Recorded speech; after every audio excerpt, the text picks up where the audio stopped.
Shalom. Sekali lagi shalom. Sekali lagi shalom. Berikan kemuliaan bagi nama Tuhan kita Yesus Kristus. Kita layak bersyukur pada pagi hari ini. Kita layak mengucapkan syukur yang setinggi-tingginya, sedalam-dalamnya bagi Tuhan kita Yesus Kristus. Oleh karena anugerah dan pemeliharaannya yang sempurna, sehingga saya dan saudara boleh ada di penghujung tahun ini. Kita boleh melewati dari bulan Januari sampai kepada tanggal 1 bulan Desember hari ini. Saya percaya kalau bukan oleh karena Tuhan, kalau bukan oleh karena kasih dan anugerah Allah, kalau bukan oleh karena perbuatan tangan yang ajaib daripada Tuhan yang luar biasa dalam kehidupan kita, kita tidak mungkin sampai pada hari ini. Ada banyak hal yang kita lalui, ada banyak hal yang Tuhan izinkan kita alami di dalam tahun ini. Tetapi kalau kita kuat, kita bisa berjalan, kita bisa melewati semuanya itu. Saya sungguh percaya semua oleh karena kasih dan anugerah Tuhan. Amin. Sehingga kita layak untuk berkata, Soli Deo Gloria. Segala pujian, segala ucapan syukur, segala kemuliaan hanya bagi Tuhan kita Yesus Kristus. Bapak ibu saudara yang dikasihi oleh Tuhan, bersyukur kepada Allah untuk segala kasih dan anugerahnya dalam setiap kehidupan kita. Dan saya juga mengucapkan terima kasih kepada Bapak Ibu Gembala Sidang yang kembali memberikan kesempatan kepada saya untuk boleh menyampaikan firman Tuhan.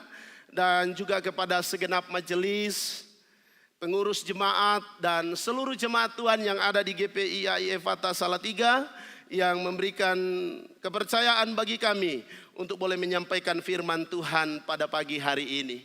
Bapak ibu saudara, kita sudah diberkati dengan puji-pujian yang luar biasa, yang mulai mengantarkan kita dan terus membawa kita kepada situasi Natal. Bapak ibu saudara yang dikasihi oleh Tuhan, dari pulau dan benua semua memuji dan memuliakan Tuhan, bersorak-sorai bagi Tuhan.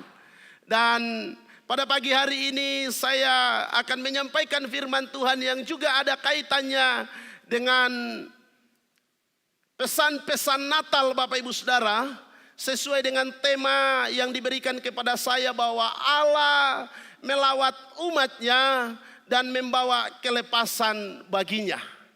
Allah melawat umatnya dan membawa kelepasan baginya. Tema ini saya akan dasarkan pada satu bagian kebenaran firman Tuhan di dalam Lukas pasal 1 ayatnya yang ke-68.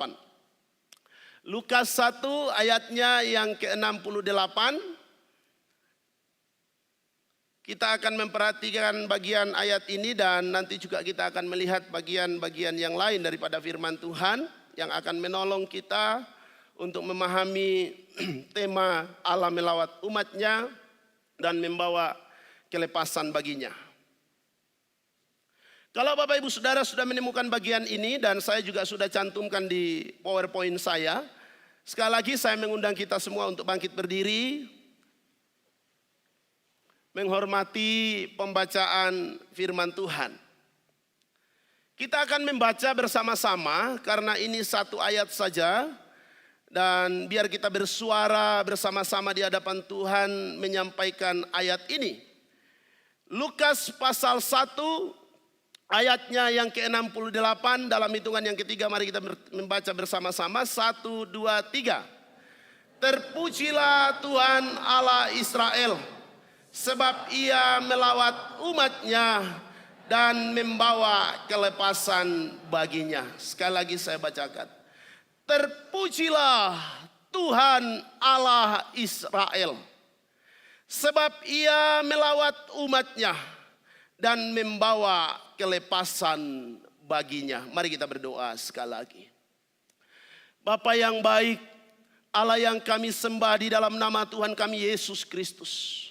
Pada pagi hari yang indah ini Tuhan, Sungguh hati kami mengucap syukur di hadirat-Mu. Kami boleh merasakan penyertaan Tuhan. Kami boleh merasakan anugerah dan kasih karunia Allah yang tiada taranya di dalam kehidupan kami. Sungguh kami boleh ada sampai hari ini. Semua oleh karena kasih dan anugerah Tuhan. Semua oleh karena berkat pemeliharaan Tuhan yang sempurna adanya di dalam kehidupan kami. Bahkan kekuatan, kesehatan, umur panjang boleh kami miliki. Kami percaya semua itu oleh karena kemurahan Tuhan. Terima kasih Bapa untuk penyertaan-Mu yang begitu luar biasa di dalam setiap kehidupan kami pribadi lepas pribadi. Dan tidak ada hal yang lebih baik, tidak ada hal yang lebih besar untuk kami mau pakai membalas segala kebaikan Tuhan selain daripada kami memuji, memuliakan Tuhan, mengagungkan nama Tuhan di dalam setiap kehidupan kami. Dan kami juga senantiasa mau taat untuk dengar-dengaran akan firman-Mu, karena firman-Mu itu adalah kekuatan kami, firman-Mu itu adalah terang bagi jalan kami, firman-Mu itu adalah penopang kehidupan kami, sehingga kami terus mampu melewati hari-hari yang Tuhan anugerahkan ini. Dan pada saat ini Tuhan, kami akan merenungkan firman-Mu. Biarlah kiranya Tuhan yang memberkati pikiran kami. Biarlah Tuhan yang memberkati hati kami. Biarlah Tuhan yang memberkati seluruh kehidupan kami. Sehingga ketika kami duduk di hadirat Tuhan, merenungkan suara firman Allah, firman itu benar-benar masuk di dalam hati kami. Firman itu benar-benar meresap dalam setiap kehidupan kami. Dan terlebih firman itu boleh tertanam, bertumbuh, bahkan berbuah di dalam kehidupan kami. Sehingga kami dimampukan untuk melakukannya dalam kehidupan ini. Kuasa-kuasa kegelapan, roh-roh jahat yang tidak senang ketika kami mau mendengarkan firman Tuhan, yang menggunakan berbagai cara untuk membuat kami tidak fokus. Pada pagi hari ini kami bersatu hati menyatukan iman kami. Kami tolak patahkan kuasanya di dalam nama dan kuasa Tuhan Yesus Kristus. Biarlah hanya kuasa Allah, kuasa Roh Kudus melingkupi setiap hati kami, melingkupi seluruh kehidupan kami, sehingga kami boleh terbuka untuk menerima firman Allah. Berbicaralah bagi kami semua ya Tuhan pada pagi hari ini, karena kami telah siap untuk mendengar isi hati-Mu. Hamba-Mu Engkau berkati untuk berkata-kata menyampaikan kebenaran Tuhan. Haleluya. Yang siap merenungkan firman Tuhan sama-sama saya katakan amin. Silahkan duduk kembali. Baik, Bapak Ibu, saudara-saudaraku yang dikasihi oleh Tuhan, ayat pembacaan kita pada pagi hari ini yang terambil di dalam Lukas pasal 1 ayatnya yang ke-68 ini merupakan sebuah rangkaian pujian dan sekaligus juga nubuatan yang disampaikan oleh seorang nabi, yaitu Nabi Sakaria. Bapak Ibu Saudara yang dikasihi oleh Tuhan, Sakaria menyampaikan nubuatan dan pujian ini kepada Allah. Tentunya tidak muncul begitu saja Bapak Ibu Saudara yang dikasihi oleh Tuhan. Tetapi saya melihat bahwa Sakaria memuji Tuhan karena ia telah mengalami suatu pengalaman yang luar biasa dengan Allah. Suatu pengalaman baru, suatu pengalaman yang indah, yang secara manusia sulit untuk dipercaya, yang secara manusia sulit untuk diterima. Tetapi itulah pekerjaan Allah yang dikerjakan di dalam kehidupan umat manusia. Khususnya pada waktu itu ketika Sakaria mengalami perjumpaan dengan malaikat Gabriel di dalam Lukas 1 ayat yang ke-8 sampai dengan ayat yang ke-25. Di dalam perjumpaan itu malaikat menyampaikan bahwa dia adalah pribadi yang diutus oleh Allah untuk menyampaikan maksud Allah, untuk menyampaikan rencana Allah, bahwa istrinya Elisabeth, istrinya Sakaria ini akan mengandung dan akan melahirkan seorang anak laki-laki yang merupakan sebuah penggenapan janji Allah yang sudah dinubuatkan oleh para nabi, yang sudah dinubuatkan dalam perjanjian lama ribuan tahun yang lalu. Lalu malaikat menyampaikan itu. Dan saudara yang dikasihi oleh Tuhan, selain perjumpaan Sakaria dengan malaikat Gabriel, tetapi saya juga melihat bahwa pujian dan nubuatan ini juga dilatar belakangi yang kedua dengan Zakaria dan Elisabet mendapatkan kunjungan daripada Maria selama 3 bulan. Dikatakan di dalam Lukas 1 ayatnya yang ke-56 bahwa Maria berada di rumahnya Elisabet selama 3 bulan. Saudara-saudara yang dikasihi oleh Tuhan, saya yakin karena Maria juga punya pengalaman dengan malaikat, dia juga mendapatkan kunjungan daripada malaikat. Dikatakan di dalam Lukas pasal 1, Bapak Ibu Saudara, kalau kita melihat mulai daripada ayatnya yang ke 26 sampai dengan ayatnya yang ke-38, itu merupakan sebuah pengalaman tersendiri daripada Maria, di mana dia mengalami perjumpaan dengan malaikat. Dan malaikat itu juga menyampaikan rencana Allah yang besar, visi Allah yang besar, bagaimana Allah akan berkarya melalui Maria pada waktu itu. Yang dimana dikatakan Maria belum bersuami, dia masih perawan, tetapi firman Allah berbicara kepadanya bahwa engkau akan mengandung dan engkau akan melahirkan seorang anak laki-laki yang engkau akan namai Yesus, dan dialah yang akan menyelamatkan umatnya dari dosa-dosa mereka. Saudara yang dikasihi oleh Tuhan, saya kira 2 alasan ini menjadi suatu dasar yang penting bagi Zakaria sehingga dia memuji Tuhan.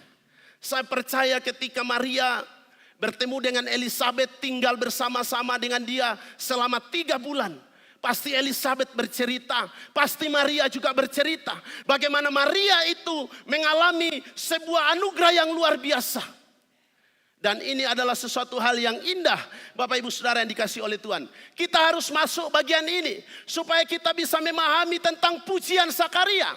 Kalau kita tidak memahami tentang latar belakang kenapa Zakaria ini memuji Allah, maka kita akan melihat ayat ini hanya biasa-biasa saja. Tetapi ketika kita menelusuri, Bapak Ibu Saudaraku yang dikasihi oleh Tuhan, apa kaitannya atau apa makna dibalik daripada pujian, terpujilah Allah. Saudara yang dikasihi oleh Tuhan, ini akan menolong kita untuk melihat bagaimana Maria, bagaimana Elisabet dan khususnya Zakaria pada waktu itu yang menaikkan pujian ini di hadapan Allah. Nah, saudara-saudara yang dikasihi oleh Tuhan, tidak hanya sampai di situ. Tetapi hal yang berikutnya yang ingin juga saya sampaikan yang merupakan latar belakang daripada pujian ini, yaitu Zakaria ini menaikkan pujian di hadapan Allah.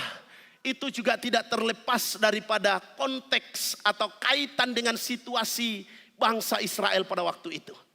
Saudara-saudara yang dikasihi oleh Tuhan, saya mencoba mencari banyak referensi tentang latar belakang daripada ayat ini, dan saya menemukan salah satu referensi yang mengatakan bahwa pujian ini ada kaitannya dengan keadaan orang Israel, di mana orang Israel pernah mengalami masa-masa sunyi, masa-masa gelap selama 400 tahun.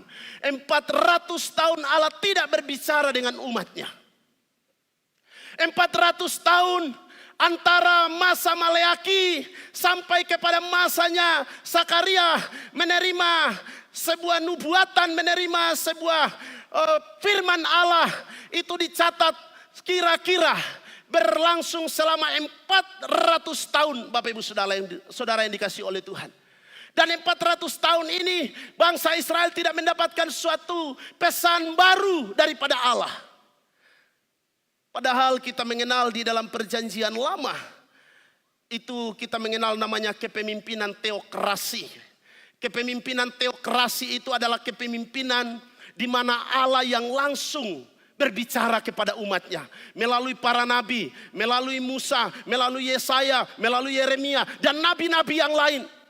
Tuhan yang langsung berbicara, yang menyampaikan apa yang akan dikerjakan oleh Tuhan, bagaimana umatnya untuk melangkah, bagaimana umatnya untuk melakukan sesuatu. Semuanya itu langsung berasal daripada Allah. Dan kemudian para nabi itu menyampaikan kepada umat Tuhan, dan itulah yang akan mereka lakukan, yang akan mereka kerjakan di dalam perjalanan kehidupan mereka. Tetapi saudara-saudara yang dikasihi oleh Tuhan, Pernah ada masa di mana dikatakan masa 400 tahun ini bangsa Israel tidak mendapatkan suatu pesan apa-apa daripada Allah. Sehingga saudara bisa membayangkan kehidupan yang seperti itu. Bagaimana orang Israel bertanya-tanya. Bagaimana orang Israel berjalan tanpa ada pesan-pesan Tuhan. Tanpa ada suara Tuhan. Yang biasanya mereka sudah biasa mendengarkan suara Tuhan. Tetapi tiba-tiba hal itu hilang. Tidak ada. Saudara-saudara yang dikasihi oleh Tuhan. Ketika kita menggumuli hal ini. Kita bisa memahami pujian Sakaria itu. Ketika dia berkata terpujilah Tuhan. Itu bukan hanya sebuah nyanyian biasa. Tetapi itu adalah pujian yang meluap dari hatinya. Karena selain daripada dia akan melihat pekerjaan Allah yang luar biasa. Yang akan dikerjakan melalui keluarganya. Tetapi juga bagaimana bangsa Israel kembali mendapatkan tuntunan Tuhan. Yang pernah hilang selama 400 tahun. Bapak ibu saudara yang dikasihi oleh Tuhan. Ini sesuatu hal yang luar biasa ketika kita menyelami hal ini, maka kita akan memahami pergumulan daripada Sakaria memuji Tuhan pada waktu itu. Kalau saudara pernah melakukan satu kegiatan yang penting, lalu kemudian tiba-tiba lampu mati dan tidak ada pemberitahuan dari PLN bahwa lampu akan mati. Padahal ada sesuatu hal yang biasanya Bapak Ibu Saudara kerjakan, sesuatu hal yang penting yang berguna untuk ke depan. Kira-kira bagaimana perasaan Bapak Ibu ketika lampu itu mati? Gimana rasanya? Senang? Sudah biasa kalau bekerja itu lancar. Sudah biasa kalau mau melakukan sesuatu itu baik-baik saja. Tahu-tahu lampu mati. Dan tidak ada pemberitahuan. Dan tidak ada kejelasan apa penyebabnya mati. Lalu kemudian sampai kapan lampu ini akan mati. Kapan akan menyala kembali. Apa di dalam pikiran dan perasaan kita? Pasti kita bingung. Bukan? Kita akan bingung. Waduh ini gimana ini. Aduh ini kalau tidak jadi. Ini kalau tidak jadilah terus gimana. Kita akan bingung. Kita akan stres Bapak Ibu Saudara yang dikasihi oleh Tuhan. Tetapi ketika tahu-tahu lampu itu menyala kembali. Apa yang kita ucapkan? Apa? Tidak usah menyala lampu, tidak usah, saya sudah terlanjur kecewa. Seperti itu? Nah, kita akan berkata, puji Tuhan. Puji Tuhan lampunya menyala. Kita akan bersyukur, kita akan semangat. Bapak Ibu Saudara dikasihi oleh Tuhan. Karena lampu yang merupakan sesuatu hal yang penting itu menyala kembali. Dan kita bisa melihat dan kita bisa kembali melanjutkan apa yang kita kerjakan. Itu sedikit gambaran. Atau saya ambil contoh yang kedua. Ketika Bapak Ibu Saudara berpergian. Sekarang ini kan sudah mengandalkan apa? GPS. Walaupun GPS itu kadang-kadang juga bikin dosa di mobil gitu ya. Karena apa? Bikin sesat juga biasanya. Bikin kita apa? Ribut di mobil. Ini mau ke kiri apa ke kanan? 500 meter lagi. Belok kiri. Sampai di kiri. Oh neng di. Ada teman saya pakai GPS. Bapak Ibu Saudara. Jalan-jalan senang dia aman-aman. Tahu-tahu tekan neng kuburan. Ribut di mobil. Piye toh? Ini sing genah wae toh. Nah saudara, GPS itu penting. Walaupun kadang-kadang bikin ribut. Tapi itu penting. Ketika HP kita tidak ada sinyal. GPS tidak berfungsi. Kira-kira bagaimana rasanya? Ya walaupun bikin ribut tapi apa? Jengkel. Apalagi kalau sama istri, sama anak, sama orang-orang yang suka ngomong. Rasanya itu mau turunkan dia dari mobil. Ya sudah bingung, hujan, gelap, GPS mati. Saudara, kita akan stres. Bahkan kita akan marah. Kita akan berkata, aduh iki piye. Saudara yang dikasihi oleh Tuhan. Tetapi ketika kita menemukan sinyal. Lalu kemudian fungsi GPS itu bisa berfungsi kembali. Maka kita akan berkata, menango. GPS-nya sudah bisa. Tenang, santai, aman. Kita akan ngomong begitu. Lalu yang lain di belakang yang ribut tadi ini, kelompok ribut di belakang dia akan berkata, puji Tuhan. Dia akan pelan-pelan ngomong karena kalau keras ngomong nanti dimarahi sama sopirnya. Dia akan berkata puji Tuhan. Saudara yang dikasihi oleh Tuhan, inilah gambaran. Kira-kiranya yang bisa membawa kita untuk menyelami bagaimana pujian ini muncul daripada Sakaria pada waktu itu. Ketika dia mendapatkan suatu firman daripada Tuhan. Dan dia berkata, puji Tuhan. Terpujilah Allah Israel. Dikatakan di dalam ayatnya yang ke-68. Terpujilah Allah Israel. Lalu kemudian kalimat itu dilanjutkan dengan sebab ia melawat umatnya. Saudara-saudara yang dikasihi oleh Tuhan. Sakaria menyampaikan, dia berkata bahwa Allah, ia ini merujuk kepada Allah. Allah melawat umatnya dan memberi kelepasan baginya. Saudara-saudara yang dikasihi oleh Tuhan. Allah melawat umatnya. Ini penting untuk kita renungkan. Bagaimana cara Allah melawat umatnya yang sudah berjalan sekian lama ini. Bagaimana cara Allah melawat umatnya dan lawatannya itu seperti apa yang ia akan kerjakan di dalam setiap kehidupan umatnya pada waktu itu. Di dalam konteks bangsa Israel. Saya melihat ada dua cara yang Tuhan lakukan dari ayat ini. Yang pertama, Bapak Ibu Saudara yang dikasihi oleh Tuhan. Allah melawat umatnya melalui kelahiran atau kehadiran Yesus Kristus. Karena ini berbicara tentang konteks bagaimana firman Allah itu disampaikan merujuk kepada kelahiran Yesus Kristus. Bapak Ibu Saudara yang dikasihi oleh Tuhan. Jadi Allah melawat umatnya dengan caranya dia menghadirkan Kristus di tengah-tengah umatnya pada waktu itu. Dan saya melihat di dalam bahasa Yunaninya kata melawat ini memiliki arti episkeptomai. Episkeptomai ini merupakan kata kerja yang memiliki arti melawat, mengunjungi, atau memperhatikan. Jadi saudara yang dikasihi oleh Tuhan, dari sini Sakaria menyampaikan bahwa lawatan Allah itu turun. Lawatan Allah itu datang. Dengan cara apa? Melalui Yesus Kristus. Sang putra Natal yang kita rayakan di dalam bulan ini. Bapak Ibu Saudaraku yang dikasihi oleh Tuhan. Yesus datang ke dunia sebagai wujud daripada lawatan Tuhan itu. Yesus datang di tengah-tengah umatnya sebagai wujud lawatan Allah. Sebagai wujud perhatian Allah. Sebagai wujud daripada kasih Allah kepada umat manusia. Untuk memperoleh sesuatu hal yang indah dan luar biasa. Sehingga Natal itu Bapak Ibu Saudara. Kalau kita berbicara tentang Natal itu kita tidak sedang hanya berbicara tentang bagaimana kita merayakan Natal. Ya panitia Natal itu penting. Baju baru itu penting. Kue-kue Natal itu penting. Persiapan-persiapan secara fisik dan lain sebagainya. Itu penting sekali Bapak Ibu Saudara. Tetapi makna daripada lawatan Tuhan ini merujuk kepada bagaimana Kristus hadir di tengah-tengah umatnya, melawat umatnya, memberikan perhatian kepada umatnya. Di dalam Yohanes pasalnya yang ke-1 ayatnya yang ke-14 dikatakan bahwa firman itu telah menjadi manusia dan diam di antara kita. Ya, dan kita bisa melihat kemuliaan Allah melalui Yesus Kristus yang melawat umatnya. Nah saudara-saudaraku yang dikasihi oleh Tuhan. Hal ini adalah hal yang penting untuk menjadi perhatian saya dan saudara pada pagi hari ini.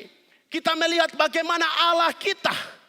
Yang mungkin tadinya orang-orang Israel mulai berpikir yang tidak-tidak tentang Allah. Karena ada masa 400 tahun mereka tidak mendapatkan petunjuk. Mereka tidak mendapatkan firman daripada Allah yang disampaikan. Mungkin dia berkata, mana janji Tuhan? Mana penggenapan nubuatan? Sudah berapa lama Yesaya berbicara supaya Sudah berapa lama nabi-nabi berbicara di dalam perjanjian lama. Tetapi toh kenyataannya 400 tahun kita tidak menerima, tidak mengalami apa-apa. Saudara yang dikasihi oleh Tuhan, mungkin juga di dalam kehidupan kita memiliki pemikiran-pemikiran seperti itu.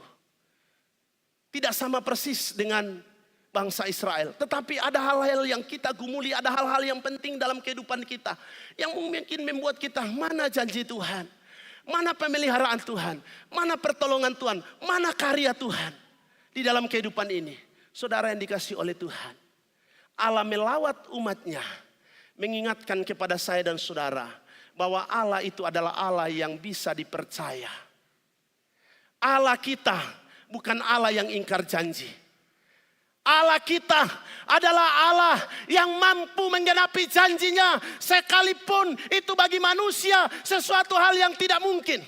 Sekalipun bagi manusia mungkin berpikir mana janji Allah. Tetapi ayat ini ketika Sakaria berkata Allah melawat umatnya. Hal ini menunjukkan bahwa janji Allah itu iya dan amin. Allah kita bukan Allah yang jauh. Allah kita memang Allah yang transenden. Di dalam buku Okultisme yang ditulis oleh Bapak Gembala Sidang, ketika berbicara tentang apa yang harus dilakukan oleh gereja menghadapi tantangan okultisme dan sinkritisme. Karena banyak dikatakan jemaat, banyak orang-orang percaya yang masih sering lari kepada hal-hal yang di luar daripada Tuhan ketika ada dalam pergumulan. Maka di bagian terakhir dia menyampaikan bahwa setiap hamba Tuhan, setiap anak-anak Tuhan harus melihat bahwa Allah kita bukan Allah yang imanen saja, yang transenden saja, tetapi Allah kita juga adalah Allah yang imanen. Allah yang transenden itu artinya Allah yang di atas, Allah yang luar biasa. Tetapi juga dikatakan Allah kita juga adalah Allah yang imanen. Di mana kita tahu bahwa Allah kita Allah yang imanen, yaitu Allah yang ketika datang menjadi manusia, dia melawat setiap umatnya. Dan melalui kelahiran Yesus Kristus inilah kita melihat bahwa Allah kita adalah Allah yang imanen. Allah kita bukan Allah yang jauh. Allah kita bukan Allah yang tidak mengerti. Allah kita bukan Allah yang tidak bisa hadir dalam kehidupan setiap umatnya. Tetapi Allah kita adalah Allah yang imanen. Allah yang berjalan bersama dengan kita. Allah yang ada di dalam kehidupan kita. Allah yang terus menerus berkarya di dalam kehidupan saya dan saudara. Ini hal yang pertama. Yang perlu kita lihat di dalam kehidupan kita. Untuk memaknai kata Allah melawat umatnya. Kita melihat bahwa Allah itu bukan Allah yang jauh. Kalau mungkin akhir-akhir ini saudara bergumul dengan banyak hal. Mungkin akhir-akhir ini saudara bergumul dengan kehidupan saudara, dengan rumah tangga, dengan masa depan anak-anak muda. Yang mungkin berkata, aduh bagaimana masa depanku, bagaimana pekerjaanku, sekarang mau berganti tahun lagi kok kelihatannya belum ada tanda-tanda yang ajaib. Ya, ini sudah mau berganti tahun, sebentar lagi masuk tahun 2026. Kok pergumulan di dalam tahun 24 memasuki tahun 2025 ya Bapak Ibu Saudara. Kok belum ada sesuatu hal yang terjadi? Saudara yakinlah, percayalah bahwa ada waktunya Tuhan untuk melawat engkau. Amin. Ada waktunya Tuhan untuk menyatakan lawatannya untuk engkau. Ada waktunya Tuhan untuk menyatakan lawatannya untuk kita. Mungkin engkau berkata, aduh Pak, tapi jangan 400 tahun lah seperti orang Israel. Waduh, kelamaan. Keburu saya sudah tidak ada. Ya ini kan konteksnya orang Israel. 400 tahun ya, siapa di sini mau hidup 400 tahun? Ya kalau mau Pak. Tapi firman Tuhan berkata usia manusia berapa? Berapa? Kok enggak mau sebut 70, mau panjang umur semuanya. Amin. Ya. Usia manusia 70 tahun kata firman Tuhan. Kalau kuat 80. Kalau kuat lagi, mau ditambah terus. Maunya manusia begitu. Tetapi Tuhan sudah berkata, ada batas-batas waktunya manusia itu. Dan di dalam hari-hari yang kita jalani, Bapak Ibu Saudara yang dikasihi oleh Tuhan, percayalah bahwa penggenapan janji Allah kita alami di dalam kehidupan ini. Sekalipun engkau tidak mengerti bagaimana caranya, sekalipun engkau tidak tahu bagaimana caranya, tetapi percayalah, Tuhan yang engkau sembah, Allah yang engkau sembah adalah Allah yang tidak pernah kekurangan cara untuk melakukan lawatannya di dalam setiap kehidupan kita. Tuhan tidak pernah kekurangan cara untuk melakukan lawatannya di dalam kehidupan saya dan saudara. Mungkin kita berkata bagaimana caranya, bagaimana ini, kita bingung dengan segala keadaan kita yang serba terbatas, yang serba tidak mengerti segala sesuatu. Tetapi percayalah, ayat ini mengingatkan kita bahwa Tuhan punya cara untuk melawat setiap kita. Amin. Tuhan punya cara untuk memberkati masa depan kita. Amin. Anak-anak muda, amin. Yang paling amin itu biasanya yang belum. Sekali lagi, anak-anak muda, amin. Wah, ini paling kencang lagi nih. Ya, amin. Loh, firman Tuhan berkata apa yang engkau imani itu yang akan terjadi. Kalau engkau imani bahwa lawatan Tuhan itu aku alami, maka percayalah benar-benar, sungguh-sungguh bahwa engkau akan mengalami lawatan Tuhan. Gimana caranya? Bukan engkau yang memikirkan caranya. Engkau yang lakukan hanyalah berserah pada Tuhan. Caranya Tuhan yang pikir, Tuhan yang tahu. Kalau kita yang memikirkan caranya, stres saudara. Tetapi tugas kita adalah beriman. Tuhan yang punya cara untuk mengerjakan lawatannya di dalam setiap kehidupan kita. Ini yang pertama, saudara yang dikasih oleh Tuhan. Yang kedua, saudara-saudara yang dikasih oleh Tuhan, cara Allah yang kedua dikatakan di dalam ayatnya yang ke-68. Terpujilah Tuhan Allah Israel, sebab ia melawat umatnya dan membawa kelepasan baginya.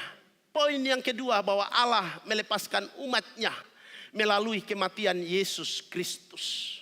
Saudara yang dikasih oleh Tuhan, orang Israel itu sangat paham, sangat tahu bahwa ada satu janji di mana umat kepunyaan Allah ini akan mengalami pembebasan. Ya, memang di dalam pemikiran orang Israel adalah pembebasan daripada jajahan bangsa-bangsa. Khususnya pada zaman ini, orang Israel di bawah kekaisaran Roma pada waktu itu. Dan keadaan itu tidak enak. Mereka sangat bergantung dengan segala sesuatu yang diperintahkan oleh bangsa-bangsa yang di luar daripada Tuhan. Dan itu terjadi selama bertahun-tahun, Bapak Ibu Saudara. Orang Israel memang pernah mendapatkan nubuat bahwa akan ada waktunya mereka akan mengalami pembebasan. Tetapi yang menjadi pertanyaannya adalah, siapa yang akan membebaskan? Mesias itu akan seperti apa? Kemudian yang berikutnya, caranya yang bagaimana? Bagaimana caranya untuk mendapatkan kebebasan itu? Saudara-saudara yang dikasihi oleh Tuhan, ini juga merupakan sebuah pergumulan yang luar biasa, yang menjadi pergumulan orang Israel pada waktu itu. Tetapi melalui ayat ini dikatakan dalam ayat yang ke-67 bahwa Sakaria ayahnya penuh dengan Roh Kudus lalu bernubuat. Jadi ayat ini merujuk kepada nubuatan, atau kalimat ini merujuk kepada nubuatan.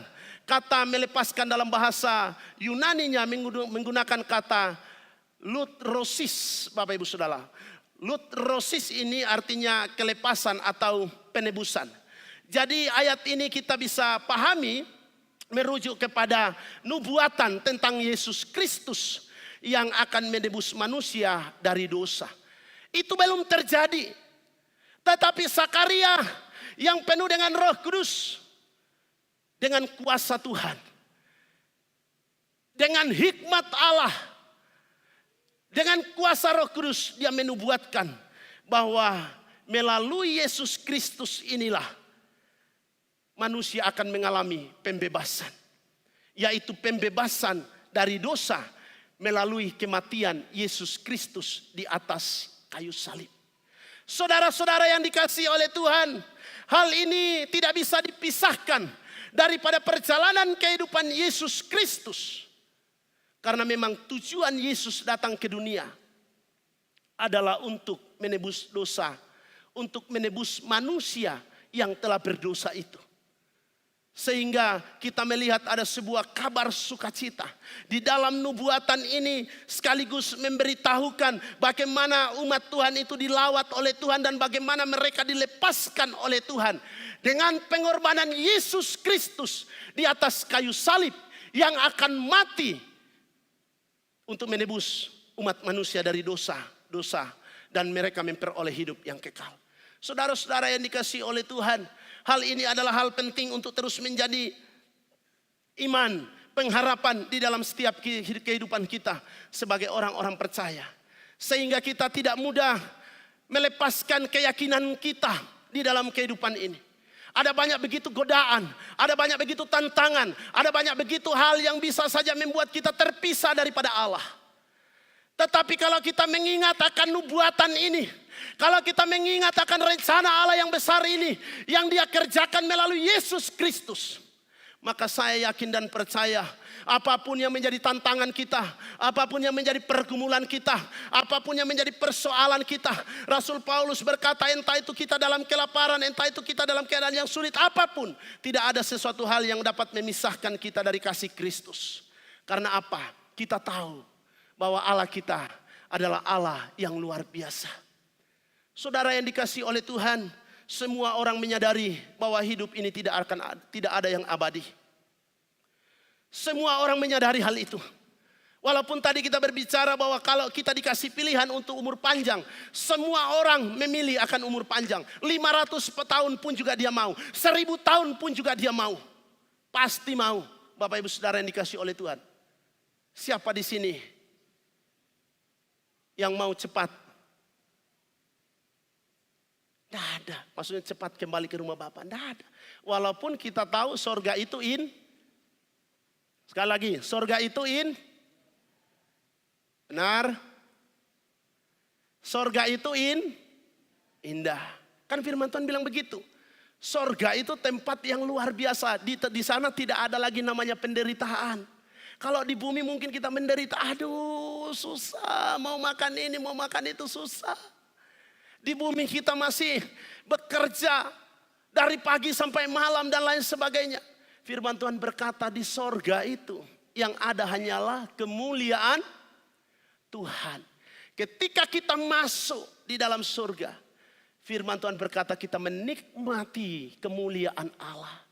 Yang tiada taranya, yang begitu luar biasa.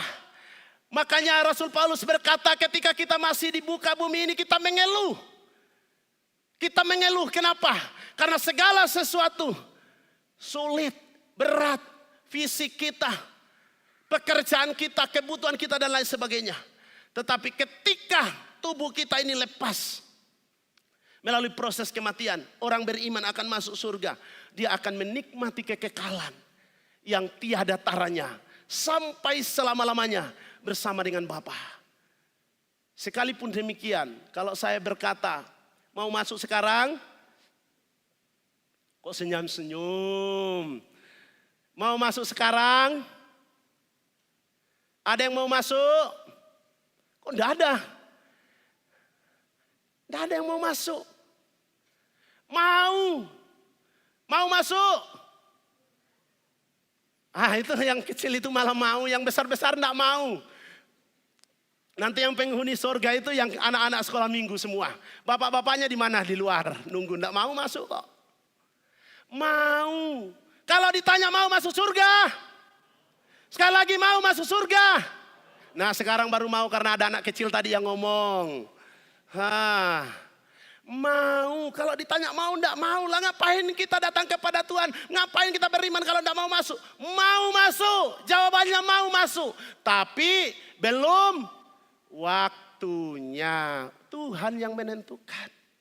Mau masuk tapi belum waktunya. Kapan waktunya?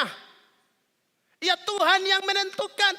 Yohanes 14 berkata bahwa kalau sudah waktunya maka Dia akan datang mengambil kita dan membawa ke tempat di mana Dia berada dan kita akan hidup bersama-sama dengan Allah. Ini juga sekaligus saya katakan ada orang yang menafsirkan ya, tapi ini penafsir ya Bapak Ibu Saudara, bahwa ada masa-masa penantian masuk tempat peristirahatan. Saya belajar Alkitab dan mengatakan bahwa orang yang mati di dalam Yesus, hari ini juga kata firman Tuhan, engkau dan aku bersama di dalam Firdaus. Firdaus. Jadi tidak melanglang buana nyari-nyari dulu jalan. Gimana nih? Gimana lewat mana nih? Lewat mana? Pakai GPS. GPS tidak berlaku kalau urusan sorga. Kalau urusan jalan di jalan tol, pergi mau Natalan, GPS berlaku. Tapi masuk surga, mohon maaf lahir dan batin, GPS tidak berlaku. Iya, masuk surga dengan iman. Hari ini juga kalau engkau setia sampai mati, kata firman Tuhan. Engkau setia sampai mati berpegang kepada Yesus Kristus. Engkau mengaku bahwa Yesus Kristus adalah Tuhan dan mengimani menerima secara pribadi dalam hidupmu. Maka ketika engkau lepas daripada raga tubuh ini, maka dikatakan firman Tuhan, masuk dalam surga. Jadi tidak ada namanya, makanya kita itu mengajarkan tidak ada namanya doa untuk orang mati. Untuk apa? Tidak ada, karena dia sudah masuk. Ketika dia percaya, dia masuk ke dalam surga. Dan itu semua bisa diterima. Hidup yang kekal dengan melalui cara menerima Yesus sebagai Tuhan dan Juru Selamat di dalam setiap kehidupan kita. Dia datang, Sang Putra Natal itu, yaitu dia akan melakukan pekerjaan yang besar. Yang menurut visi Allah yang akan digenapi melalui hidupnya. Supaya saya dan saudara memperoleh hidup yang kekal. Firman Allah berkata, bahwa dosa telah membuat manusia terpisah daripada Allah. Yesaya 59 ayatnya yang kedua berkata, yang membuat engkau terpisah daripada Allah itu adalah segala kejahatan dan dosa. Roma 3 ayat 23 berkata bahwa semua manusia telah kehilangan kemuliaan Allah karena dosa. Roma 6 ayat 23 berkata, sebab upah dosa ialah maut, kebinasaan.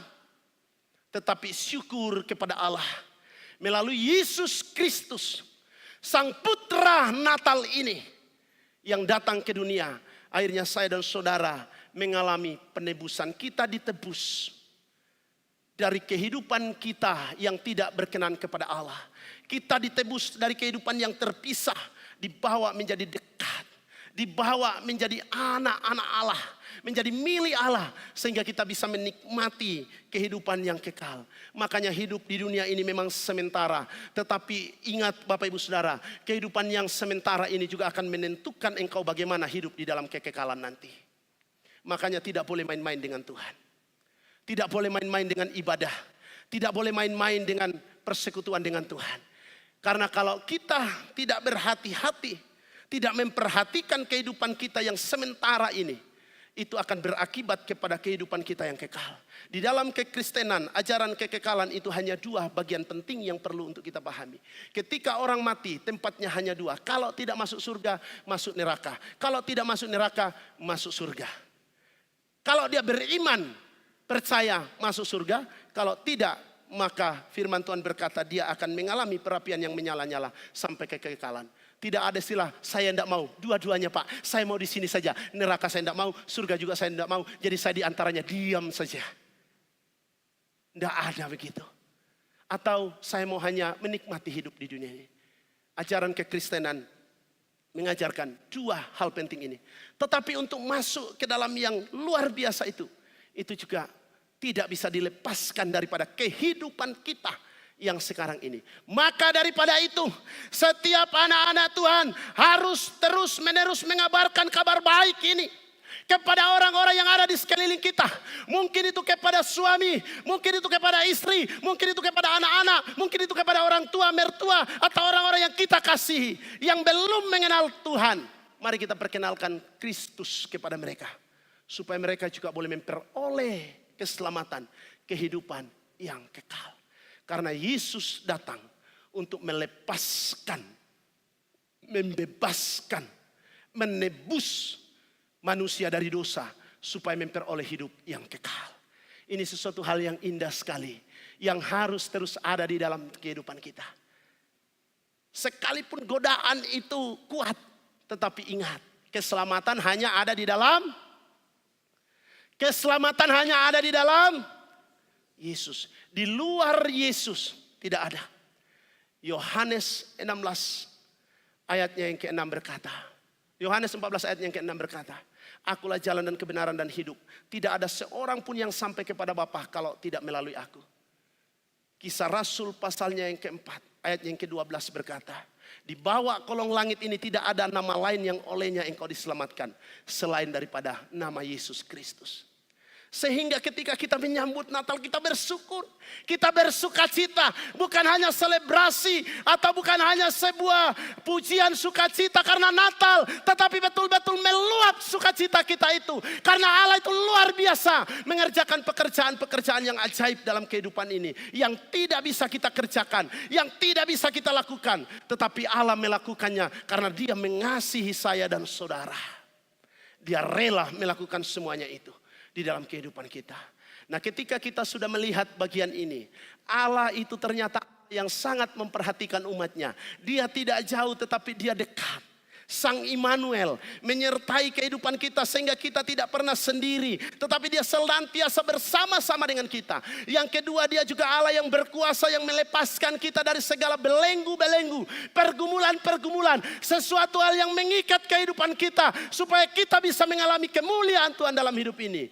Ketika dua hal ini sudah kita terima, sudah kita pahami dalam hidup ini, maka bagaimana respon kita? Saudara yang dikasihi oleh Tuhan, kita harus melihat bahwa tujuan Allah melawat dan membebaskan umatnya supaya umatnya memperoleh keselamatan. Yang kedua, agar umatnya dapat beribadah kepada Allah, hidup dalam kekudusan dan kebenaran seumur hidup. Ini yang Tuhan mau. Untuk apa Kristus datang? Menyelamatkan saudara. Supaya saudara selamat. Kita ini yang akan antri kepada dunia kekekalan. Kalau kita tidak percaya kita akan binasa, Bapak Ibu Saudara yang dikasihi oleh Tuhan.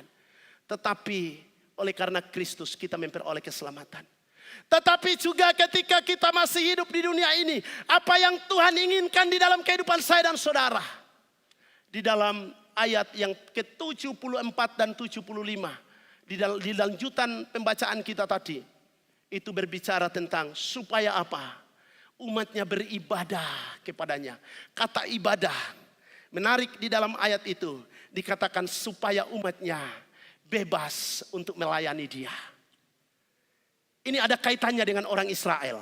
Dengan kaitannya dengan keadaan waktu itu. Orang Israel ketika dibawa penjajahan tidak bisa bebas untuk beribadah. Itu sejarah sudah mencatat. Orang Israel tidak bebas untuk memuliakan Allah. Tidak bebas untuk melakukan segala yang baik di hadapan Allah menurut Tuhan di dalam kehidupan mereka.